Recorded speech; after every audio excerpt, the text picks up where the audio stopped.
Bismillahirrahmanirrahim. Assalamualaikum warahmatullahi wabarakatuh. Yang saya hormati Ibu Umi Musyarofah selaku dosen mata kuliah hadis.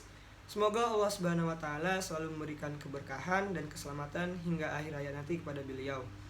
Izinkan saya Yusuf Ramadan Munif, mahasiswa jurusan Komunikasi Penyiaran Islam semester 4 dengan NIM 111905100000153 ingin berbagi sedikit ilmu mengenai kandungan-kandungan yang terdapat dalam hadis pertama, hadis arba'in, yaitu hadis tentang niat. Teman-teman sekalian tentu saja sudah tidak asing mendengar ataupun membaca hadis tersebut, yang dimana dalam hadis tersebut banyak sekali mengandung makna-makna yang sangat bisa kita ambil hikmahnya. Alangkah lebih baiknya jika saya dapat membacakan hadis tersebut sebelum saya menjelaskan kandungan-kandungan yang terdapat pada hadis tersebut. Bismillahirrahmanirrahim. An Amirul Mukminin Abi Hafsin Umar ibn Khattab radhiyallahu anhu qala sami'tu Rasulullah sallallahu alaihi wasallam yaqulu innamal a'malu binniyat wa innamal likulli imri'in ma nawa faman kanat hijratuhu ila Allah wa rasulihi fa hijratuhu ila Allah wa rasulihi wa man kanat hijratuhu lid-dunya yusibuha aw imra'atin yankihuha fa hijratuhu ila ma hajara ilaihi. Yang artinya adalah dari Amirul Mukminin Abu Hafsin Umar bin Khattab radhiyallahu anhu berkata, saya mendengar Rasulullah shallallahu alaihi wasallam bersabda, sesungguhnya setiap perbuatan bergantung kepada niatnya, dan sesungguhnya setiap orang mendapat apa yang ia niatkan. Lalu barang siapa yang hijrahnya karena Allah dan Rasulnya, maka hijrahnya kepada Allah dan Rasulnya. Dan barang siapa yang hijrahnya karena dunia yang ingin ia dapatkan atau karena wanita yang ingin ia nikahi, maka hijrahnya pada apa yang ia niatkan. Hadis ini membahas tentang hal yang paling dasar dari setiap amal perbuatan, yaitu niat. Tidak ada satupun orang yang terlepas dari niat.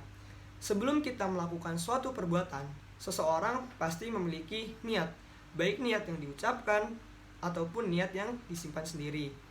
Lalu ada beberapa makna yang bisa saya petik dalam hadis pertama ini. Salah satunya yang pertama adalah niat adalah sesuatu yang sangat penting dalam Islam. Jadi setiap amal yang kita lakukan atau yang dilakukan oleh seorang muslim harus didasari, harus dilandasi dengan niat yang benar dan keikhlasan agar amal tersebut dapat diterima oleh Allah Subhanahu wa taala. Seorang hamba melakukan suatu perbuatan dengan 3 hal, yaitu hati, lisan, dan juga anggota badan. Niat adalah salah satu dari 3 hal tersebut. Lalu poin kedua daripada makna yang bisa saya petik adalah niat ini adalah menjadi pembeda status hukum atau amal seseorang. Saat seorang hamba melakukan puasa di hari Senin, ada beberapa kemungkinan puasa yang dilakukannya. Bisa itu puasa Senin Kamis, puasa Syawal, puasa Daud, dan puasa-puasa lainnya. Sekilas memang tidak ada perbedaannya antara puasa-puasa tersebut. Hanya orang yang melakukan puasa yang mengetahui puasa apa yang dia niatkan pada hari itu. Selain itu, dengan niat, suatu perbuatan bisa bernilai ibadah.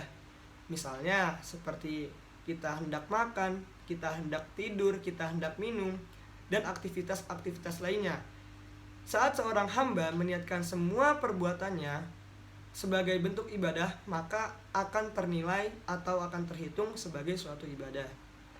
Lalu poin ketiga yang saya bisa petik dari hadis tersebut adalah pentingnya niat yang ikhlas. Suatu amal perbuatan diterima Allah jika niatnya benar dan juga caranya benar. Saat suatu amalan baik atau suatu ibadah dilakukan karena niat selain Allah, maka amalan tersebut bisa tertolak, bahkan pelakunya pun bisa celaka. Termasuk niat yang tidak ikhlas adalah berharap pujian, ketenaran, harta dunia, dan yang lain-lain. Misalnya saja orang yang berniat sholat malam lalu tertidur, atau orang yang berniat sholat jamaah lalu begitu ia sampai ke masjid, jamaah sholatnya sudah selesai. Orang tersebut tetaplah mendapatkan pahala sebagaimana apa yang telah ia niatkan sebelumnya. Lalu poin yang keempat atau poin yang bisa saya dapat petik dari hadis tersebut adalah hijrah merupakan amal yang sholih. Dari hadis yang sudah saya bacakan tersebut, bahwasanya kita mengetahui hijrah merupakan amal yang solih apabila dikerjakan dengan tujuannya kepada Allah dan juga Rasulnya.